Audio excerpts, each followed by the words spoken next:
सर्दियों का मौसम चल रहा है। ऐसे में नैनीताल समेत उत्तराखंड के पहाड़ी इलाकों में सर्दी के इस मौसम में कड़ाके की ठंड का एहसास नहीं हो रहा है। स्थानीय लोग भी मौसम के इस बदलाव से हैरान हैं। नैनीताल में बीते सालों की अपेक्षा इस साल जनवरी महीने में दिन और रातें सर्द होने की बजाय गर्म है। मौसम के इस परिवर्तन पर नैनीताल स्थित एरीज के वैज्ञानिकों द्वारा रिसर्च की गई है। वैज्ञानिकों के शोध का कहना है कि भविष्य में पहाड़ों में 2000 मीटर से कम ऊंचाई वाले इलाकों में बर्फबारी होने की संभावना कम है। नैनीताल और आसपास के इलाकों की वर्तमान मौसम की स्थिति को देखते हुए ये बात सच भी लगती है, क्योंकि कुछ दशक पहले सर्दियों में यहाँ बर्फ की मोटी चादर बिछ जाती थी, लेकिन पिछले कुछ सालों से यहाँ सर्दियों में अब पाला तक नहीं गिरता। आर्यभट्ट शोध एवं प्रेक्षण विज्ञान संस्थान एरीज के वैज्ञानिक डॉक्टर नरेंद्र सिंह ने बताया कि पिछले कुछ सालों से हिमालय में सर्दियों का न्यूनतम और अधिकतम तापमान बढ़ रहा है, जिस वजह से हिमालय भी लगातार पिघल रहा है।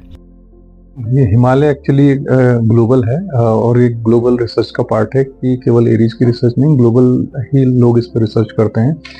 और उसमें अभी जो ट्रेंड देखने को मिल रहा है कि पिछले मतलब 2 क्लाइमेटिक इपोक अगर देखें तो हिमालय का जो सर्दियों का मिनिमम और मैक्सिमम टेम्परेचर है दोनों बढ़ रहे हैं। और जब मिनिमम और मैक्सिमम टेम्परेचर दोनों बढ़ रहे हैं तो हमारे पास जो भी वेस्ट से जो वेस्टर्न डिस्टर्बेंस आता है, जिसको हम बोलते हैं पश्चिमी विक्षोभ साधारण भाषा में, जो यहाँ पे बर्फबारी और बारिश करता है, तो वो अब ये देखने को मिल रहा है कि लगभग हमारा पहले 1500 से 2000 के बीच में भी बर्फबारी अक्सर हो जाया करती थी, लेकिन अब ऐसा नहीं हो रहा है। तो उसके यही मुख्य कारण है कि क्लाइमेट चेंज की वजह से जो भी हमारा तापमान बढ़ रहा है, और क्लाइमेट चेंज के लिए आपको पता ही है कि हम मानव जनित गतिविधियां, जो भी मैन मेड एक्टिविटीज है, वही रिस्पॉन्सिबल है।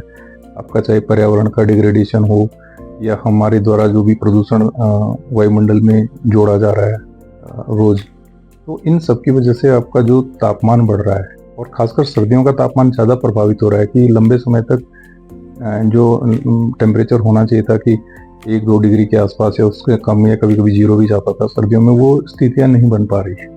तो बर्फ़ गिरने के लिए ये मिनिमम कंडीशन होती है कि आपका जो सरफेस का टेम्परेचर है सतह का, वो 4 डिग्री कम से कम 48 घंटे मेंटेन होना चाहिए, और आपका उस समय ये पश्चिमी विक्षोभ मौजूद होना चाहिए, तभी बर्फ़ हो सकती है। तो ये स्थितियां अब इस रेंज में नहीं बन पा रही है, 2000 के ऊपर ही बन पा रही है। इसलिए जनरली अब ये मतलब रिसर्च में और आम डेटा में जो भी सैटेलाइट से हम देखते हैं, दिख पा रहा है कि अब ये स्थितियां बनना थोड़ा सा मुश्किल हो रहा है, जैसे जैसे तापमान बढ़ रहा है। कम होती जाएंगी आगे भी, और इसके लिए वही है कि हमें जब तक पर्यावरण का ये सारी चीज़ें ठीक नहीं करेंगे तो ये इस तरह की स्थितियां बनी रहेंगी। नैनीताल से तनुज पांडे की रिपोर्ट।